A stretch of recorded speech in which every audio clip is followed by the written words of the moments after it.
መጨረሻው ስሙ። ቪዲዮውን እስከ መጨረሻው ስሙት፣ ይጠቅማል። እንደምታያት እንግዲህ ድንገት ነው ደፋ ብላ የቀረች ልጅቱ። የሰፈር ልጅ ነች፣ አብሮ አደጌ ናት። ይችን የመሰለ ቆንጆዬ ልጅ ናት ማለት ነው።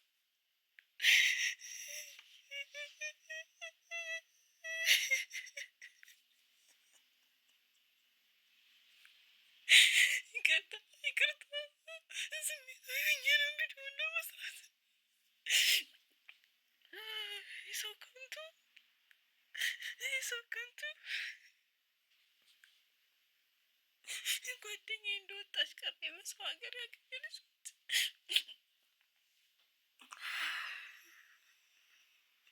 ገና እኮ ከመጣች አዲስ ነች ጓደኛዬ ከመጣች።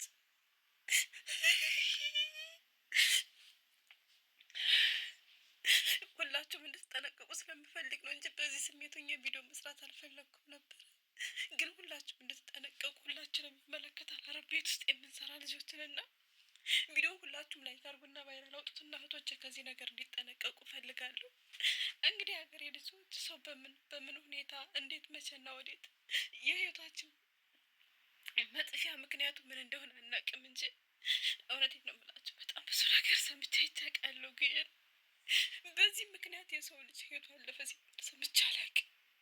እኔ በጣም የገረመኝ ለማመን ሁሉ ነው የተቸገርኩት። የሀገሬ ልጆች ለማመን ሁሉ ነው የተቸገርኩት ማለት ነው። ሁላችሁም በእርግጠኝነት ስለምትዘናጉ ይሄ ነገር ለሞት ይዳርጋላችሁ ስለማታስቡ እንደተጠነቀቁ ብዬ ነው ቪዲዮ ልጅ የመጣሁት። ሌላ ነገር አይደለም። በጓደኛ ላይ የቪዲዮ መስራት ፈልጌ አይደለም። የሚገርማችሁ ነገር ተወኝ እስኪ፣ ይቅርታ ስሜታዊ ሆኜ ነው። ለማንኛውም ምክንያቱን ልንገራችሁ። እንግዲህ ውድ ቤተሰቦች መግቢያ ላይ ያያችኋለች እንደ ማንኛውም የአረብ ሀገር ሴት ያልፍልኛል ሰርቼ እለወጣለሁ ብላ ተሳዳ፣ ነገር ግን ያሰበችው ቀርታ ያላሰበችው በሰው ሀገር ገጥሞት ደፋ ብላ ቀርታ እንዲህ በመዳም ማጥፋ ውስጥ ማለት ነው። የሚገርማችሁ ነገር የደረሷት ሰዎች አሰሪዎቹ በጣም ጥሩ ሰዎች ናቸው። አሰሪዎቿ በጣም ጥሩ ሰዎች ናቸው። መዳሟን ማውረቻ ታውቃለሁ። ብር በእኔ በኩል ነው የምትልከውና ቤተሰብም የለባትም። ጥሩ ሰዎች ናቸው ብቻ ሰዎቹ ማለት ነው። እና እሷም በጣም ብዙ ዋጋ ከፍላ ነበር የመጣችውን ታውቂያላችሁ። ወደ አረብ ሀገር ለመምጣት ምን ያክል ዋጋ እንደሚከፈለው። ሳውዲ ነው የምትኖረው ማለት ነው። ገና ለመጀመሪያ ጊዜ ነው ስደት የወጣችው እና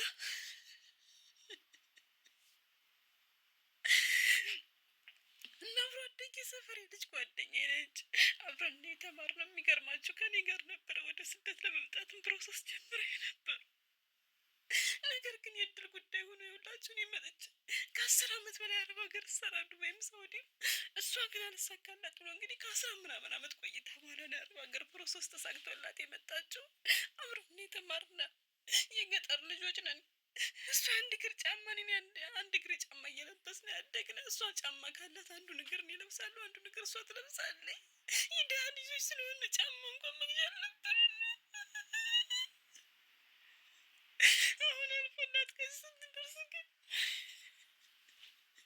የተሻለ ኑሮ ትኖር ስትል ሳታስበው እንደወጣች ቀረች። አሰሪዎቿም በጣም ተደናግጠዋል። እውነት ለመናገር አሰሪዎቿም ግራ ተጋብተዋል፣ ተደናግጠዋል። እንዳልኳቸው አሰሪዎቿ በጣም መልካም ሰዎች ናቸው። በእነሱ በኩል ምንም አይነት ችግር የለም። እንግዲህ አዞባት ነው፣ እዞቱ ከላይ ሆኖ ነው እንጂ ሌላ ከላይ ነው የከሌች ነው ይሄ ቢሆን እንዲህ ቢሆን የሚባል ነገር የለም። እና እንግዲህ ውድ ቤተሰቦች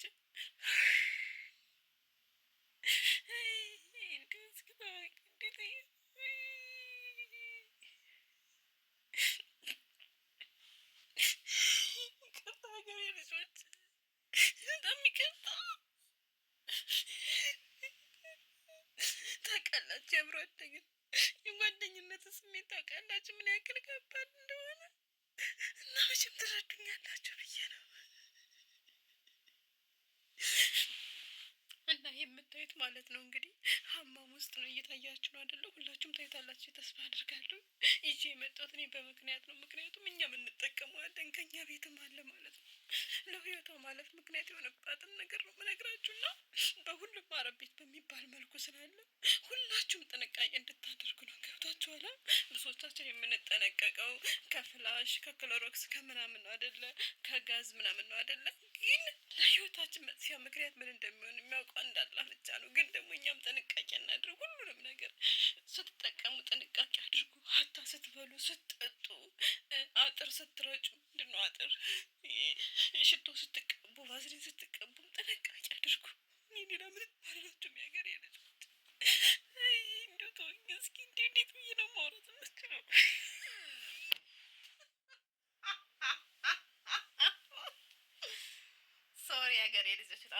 ገባሽ? ለማንኛውም መልስ እንዲሆናት ብዬ ነው የመጣሁት እንጂ እውነት ልጅቷ ሙት አይደለም። የሀገሬ ልጆች በጣም ይቅርታ ግን እሺ፣ እርግጠኛ ነኝ ብዙዎቻችሁ ጨንቋችኋላ። እና ውድ ቤተሰቦቼ ልጅቷ እንዳያችኋት ሙቻ ያለው ብላለች። ወላይ ከምሬ ነው የምላችሁ።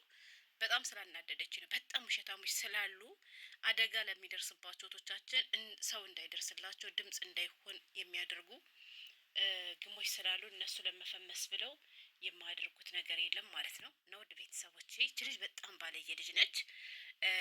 ራሷ ልክ እንደ ሞተ ሰው አድርጋ ቪዲዮ ቀርጻ በሚያለቅስ ወይም በሚያሳዝን ክላሲካል አቀነባብራ ቲክቶክ ላይ ለቃ በጣም ምስኪን እህቶች አሉ እኮ። እኔ እኮ ግርም የሚለኝ የሚያሳዝኑኝ እኮ እነሱ ናቸው። ወላሂ ነፍሲ ማር የኔ ከርታታ፣ አላህ ከድንገተኛ አደጋ ይጠብቀን፣ እግዚአብሔር ከድንገተኛ አደጋ ይጠብቀን ይሏታል ማለት ነው። የእውነት የሞተች መስሏቸው። ፖስት የተደረገው ደግሞ በራሷ በቲክቶክ አካውንት ነው ማለት ነው። ይቺ ልጅ በጣም ለመፍመስ ትሞክራለች። አንዴ ትዘፍናለች፣ አንዴ ብርድ ልብስ ጀግጅጋ ትመጣለች። የማታደርገው ነገር የለም ማለት ነው። የሆነ ጊዜ ቪዲዮ ሰርችባት አውቃለሁ እኔ ደግሞ ከምሮ እውነት መስሎኝ ማለት ነው። እሱም ምንድን ነው እንዴት ዋጋ ከፍዬ እንደመጣሁ አታውቅምና እኔ ሳላውቅ በድንገት መዳሜ ልታሳፍረኝ ነው ብላ ቪዲዮ ሰርተቻት በጣም አዘኝላን ነበር ማለት ነው። እንግዲህ እውነቷን የሚሆን አላውቅም ያነ ማለት ነው። በሌላው ቀን ከመዳሜ ጋር ተስማምተናል ትታኛለች ነው ያለችው። ግን ዝም ብዬ ሳስበው ውሸቷን ነው የሚመስለኝ። ስቀልዳችሁ እንጂ የሰፈሬ ልጅ ነች፣ አንድ እግር ጫማ እየለበስኩ ምናምን ያልኳችሁ። ኧረ እኔ እንደዚህ ያለ የሰፈር ልጅ የለኝም። እውነቴን ነው የምላችሁ። እኛ ሰፈር እኛ አገር ሰርታችሁ ለማግኘት እንጂ እንደዚህ በማይረባ ነገር ተልከስክሳችሁ በሰው ጥገኝነት ወይንም ደግሞ በማይሆን ነገር አልፋችሁ ምናምን ፌመስነትን አንፈልግም ማለት ነው። እውነቴን ነው የምላችሁ። ወላሂ አስተዳደጋችን ራሱ ይለያል። ጎንደሬዎች መስክሩልኝ ማለት ነው። እስኪ እዩልኝ እስኪ ቲክቶክ ላይ ራሱ ማለት ነው። ዛሬ የፈለጋችሁትን ማለት ትችላላችሁ። ወላሂ ነው የምላችሁ። የጎንደር ልጅ የሆነ ምናምን ማለት ነው ስትዝለከለክ አታትም ማለት ነው። ባልሆነ ነገር እንደዚህ ወድቀው ምናምን ሀታ ከወንድ ጋር እንደዚህ አስረግዞኝ ደፍሮኝ ራሱ ሲሉ አሰማቸው ማለት ነው። ወላሂ ሚዲያ ለመውጣት በጣም ነው የሚፈሩት። ሲጀመር የጎንደር ልጆች አብዛኞቹ ሚዲያ አይወጡም ማለት ነው። ከወጡም እንደ ሙዚቃ ከፍቶ ሊጨፍሩ ይችላሉ እንጂ እንደዚህ ያዘው ልቀቀው የሰው ስም ማጥፋት ምናምን ወይም ደግሞ በማይረባ ነገር ተጠምዶ ባለው ምናምን ወላሂ የለም እንደዚህ የሚያደርግ ማለት ነው። እና ምን ላችሁ ፈልጌ ነው፣ አላቃትም፣ ጓደኛም አይደለችም። እናቶችዬ ማለት ነው፣ የኔ ማሮች ማለት ነው፣ የኔ ምርጦች ማለት ነው፣ የኔ አዛኞች ማለት ነው። እሺ ሞት እኮ ለሚላችሁ ሁሉ አትዘኑ። እሺ ለምሳሌ የዚች ልጅ ፎቶ በሌላ ሰው አካውንት ፖስቶ ብታየት ብታለቅሱ፣ እሺ ግን ራሷ ፖስታ እያያችኋት እንዴት ነው ነፍሲ ማር አላህ ለጀነት ይበልሽ፣ ወጥቶ ከመቅረት ይጠብቀን፣ ከድንገተኛ ነገር ይጠብቀን የምትሉ ለምንድን ነው? እሷ እኮ ፎቶ እየሰበሰበችባችሁ ነው። ስለዚህ እኔ ቪዲዮ ልሰራ የፈለግኩት እንደዚህ የምታደርጉ ተው፣ ነውር ነው፣ አይደረግም። እንደዚህ ያለ አደጋ ለሚደርስባቸው ሰዎች እንዳይታዘንላቸው እያደረጋችኋቸው ነው። ስለዚህ እረፉ።